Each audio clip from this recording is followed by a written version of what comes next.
Yo what's up guys, welcome back to another video. So guys, आज हम बात करने जा रहे हैं एक ऐसे सीरियस टॉपिक के बारे में जिसमें अगर कोई अमीर फंसे तो बच जाता है, लेकिन अगर कोई गरीब फंसे तो उसका बचना बहुत मुश्किल है। अगर कोई अमीर इसमें फंसता है तो उसे बाइज्जत बरी कर दिया जाता है, लेकिन अगर कोई इसमें गरीब मर भी जाए तो उसे बेइज्जत किया जाता है। कुछ अर्से पहले एक वाकया हुआ था जिसमें एक बाप और बेटी मोटरसाइकिल पे अपने घर की तरफ जा रहे थे, लेकिन एक औरत ने उन्हें अपनी गाड़ी से बेरहमी से कुचल दिया। वहाँ पे मौजूद लोगों ने उसे पकड़ तो लिया और अहलकारों को भी बुलाया ताकि उस औरत को पकड़ के जेल में लेके जाया जाए और उसको उसके किए की सजा दी जाए। लेकिन अहलकारों के आने के बाद उस औरत को सिक्योरिटी फ्राहम की गई जो कि एक कातिल थी, और लोगों को साइड पे कर दिया ताकि वो उसे कुछ कर ना पाए। अब तुम लोग सोचोगे कि ऐसा क्यों है? Because she is elite person.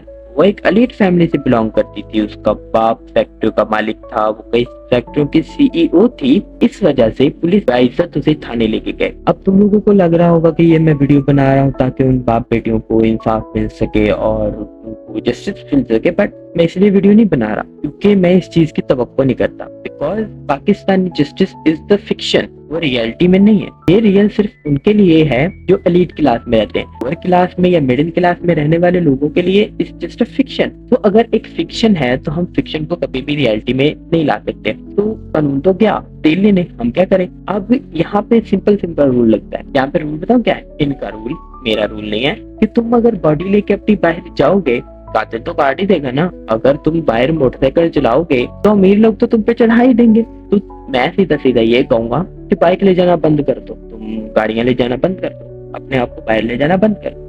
अगर कल को खुदा ना खास्ता तुम्हारे साथ कुछ होता है, तुम्हारी चोरी हो जाती है, कुछ मर्डर वगैरह हो जाता है, तो you don't deserve justice for yourself, क्योंकि तुम जस्टिस डिजर्व ही नहीं करते भाई। तुम बस ये डिजर्व करते हो कि तुम बाहर क्यों गए, कातिल ने तुम्हें क्यों मारा, कातिल के पास तुम अपनी बॉडी क्यों लेके गए। अतः के वो बात अलग है कि कातिल तुम्हें घर आके भी मार जाए, पर फिर यही जस्टिस लगेगा कि तुमने अपने घर के दरवाजे क्यों खुले छोड़े हुए थे, कातिल को अंदर आने क्यों दिया, जबकि तुम्हें पता था कि वो एक कातिल है। अतः के वो तुम्हारा दोस्त भी हो सकता है, वो बात अलग है, लेकिन तुमने कातिल को अंदर क्यों आने दिया, तुमने कातिल को अपने आप को क्यों मारने दिया। हम तुम्हें जस्टिस किस बात का दें? मैं तो इस बात का शुक्र मनाता हूँ कि वो बाप और बेटी इस वक्त फौत हो गए। अब तुम लोग कहोगे कि यार तुम कितने क्रूर हो, कितने बुरे हो, एक बाप बेटी मर गए हैं और तुम उनको अच्छा कह रहे हो। According to sole justice of Pakistan, अगर वो जिंदा होते ना तो लड़की की गाड़ी तबाह होने की वजह से, जो कि लड़की ने चढ़ाई है, उस गाड़ी के तबाह होने की वजह से ना उन बाप को, उस बेटी को जेल में ले जाते। तो तुम्हारी वजह से ये कार खराब हुई है, तुम इसका हर्जाना भरो, और लड़की भी जख्मी हुई है, तुम उसका भी हर्जाना भरो, नहीं तो तुम पूरी जिंदगी जेल में सड़ोगे। अब अकॉर्डिंग टू कानून यही चलता है। यहाँ पे कई सबूतों, कई गवाहों घंटा कोई फर्क नहीं पड़ता कि ये सोल जस्टिस ऑफ पाकिस्तान है, मतलब सोल्ड हो चुका है, बिक चुका है। जो बिक गया वो तो फिर क्या ही, कौन ही खरीद सकता है? जिसने ज्यादा पैसे दिए उसका, अब एक गरीब तो इतने पैसे दे नहीं सकता। एलीट क्लास है, वो तो उनके मुंह में सीला देती रहेगी। अब अकॉर्डिंग टू दिस वे, अच्छा हुआ कि वो फौत हो गए। अगर वो फौत ना हुए होते तो आज वो जेल में होते, जख्मी हालत में होते। हो सकता है कि जेल में जाके वो फौत हो गए होते, लेकिन वो जेल में मर गए होते। जितनी इज्जत उसने अपनी पूरी जिंदगी में कमाई होगी उस बंदे ने, उस औरत ने, वो सारी तो खाक में मिल जाएगी क्योंकि वो जेल में फौत हो। अब यही बात एलीट क्लास वाले नहीं समझते, और ना ही वो लोग जो अमीरों का जीरा मुंह में ले लेते हैं। उन्हें इस चीज से कभी फर्क नहीं पड़ता कि गरीब ने किस तरह से इज्जत कमाई और किस तरह तुम इसकी इज्जत को नीलाम कर दोगे जब वो मर जाएगा। और ऊपर से ये लड़की इतने गरूर में, पहले तो ऐसे थी कि डरी हुई है कि यार मैं कहाँ फंस गई, ये नहीं कि मैंने कत्ल कर दिया, ये कि मैं किन गरीबों में फंस गई हूँ। और जब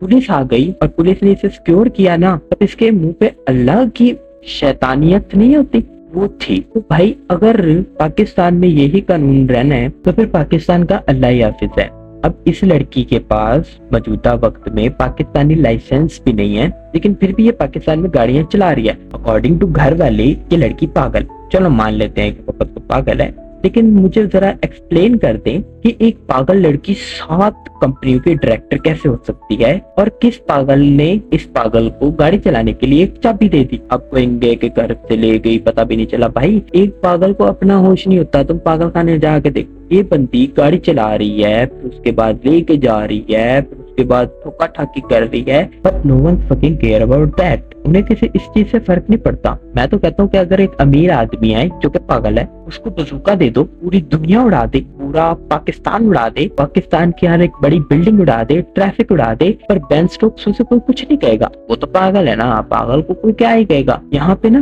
कई ऐसे पागल हैं जिनको सजा दी गई बिना किसी वजह के, लेकिन जिनकी वजह बनती है उनको भी सजा नहीं दी जाती बिकॉज दोज आर मेंटल। और ये इतनी मेंटल है कि डॉक्टर ने मना कर दिया कि ये पागल ही नहीं है। जिन्ना अस्पताल के शोबा नफ्सियात के सरबराह डॉक्टर चुन्नी लाल ने जिन्ना अस्पताल में जेरे इलाज मुलजिमा नताशा को डिस्चार्ज कर दिया है।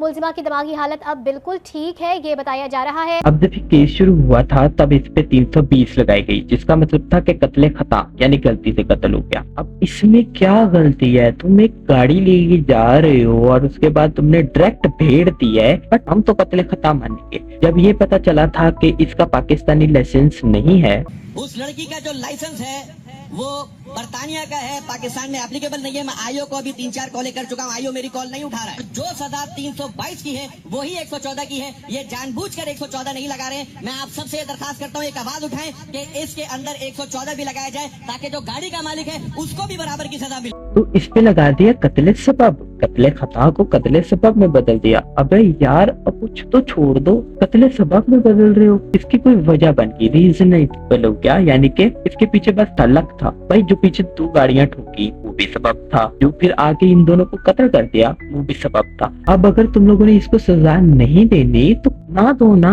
तुम लोग ऐसे कानून को तोड़ मरोड़ के पेश क्यों कर रहे हो? तुम लोग कभी सबब डाल देते हो, कभी खता डाल देते हो, कभी मजा डाल दोगे, कभी क्या डाल दोगे, कभी कहोगे ब्रेक फेल हो गए थे, कभी कहोगे कि बाप बेटी पहले ही मरे हुए थे, बस इसने आके गाड़ी ठोकी है, या तो फिर बाप बेटी नशे में थे, इसने आके गाड़ी ठोक दी, उसने तो उनके मरने का काम आसान किया है। या तो फिर ये कह देंगे कि जो बाप बेटी थे उन्हें खुदकुशी करनी थी, उन्होंने आके इससे बात की तो ये इतनी दयालु दिल थी कि इन्होंने अपनी गाड़ी उनकी मोटरसाइकिल में भिड़ी और उन्हें मार दिया। लेकिन इसकी गलती हो ही नहीं सकती। मैं भी यही कहता हूँ, एलीट क्लास की कभी गलती होती नहीं है। अब तुम लोग कहोगे कि हफीज इतनी इतनी बड़ी बड़ी बातें कर रहा है, इतना कुछ कह दिया, तुझे डर नहीं लगता? भाई फर्स्ट ऑफ ऑल ये बातें हमारे करने वाली ही हैं। एज अ यूट्यूबर मैं कर सकता हूँ, और एज अ छोटा यूट्यूबर तो मैं कर ही सकता हूँ, क्योंकि जब पिछली वीडियो जो मैंने चढ़ाई थी टीवी वाली, उस पे कई बड़े यूट्यूबर्स को कॉपीराइट स्ट्राइक आ गया, लेकिन मुझे अभी तक कुछ नहीं आया क्योंकि मेरी वीडियो ज्यादातर लोगों ने देखी नहीं। और ये वीडियो भी मैं इसलिए बना रहा हूँ, और जब ये पॉपुलर होगी ना तब तक तो ये मामला भी ठंडा हो जाएगा, मुझे इससे फर्क नहीं पड़ता। और बाकी बात रह गई उन बाप बेटी की,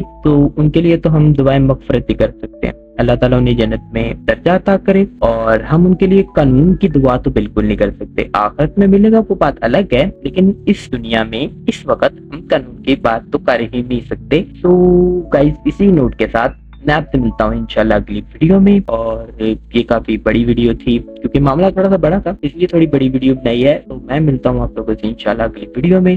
तब तक के लिए तुम भी अपने आप को गाड़ी से बचाओ, मैं भी अपने आप को गाड़ियों से बचाता हूँ, और मिलते हैं अगली वीडियो में। अगर मैं बच गया तो गुड बाय। नो इंसान के बनाए हुए काले कानून, ऐसे कानून से नफरत है, अदावत है मुझे इनसे, हर सांस में तहरीक बगावत है मुझे, आज भी मेरे ख्यालों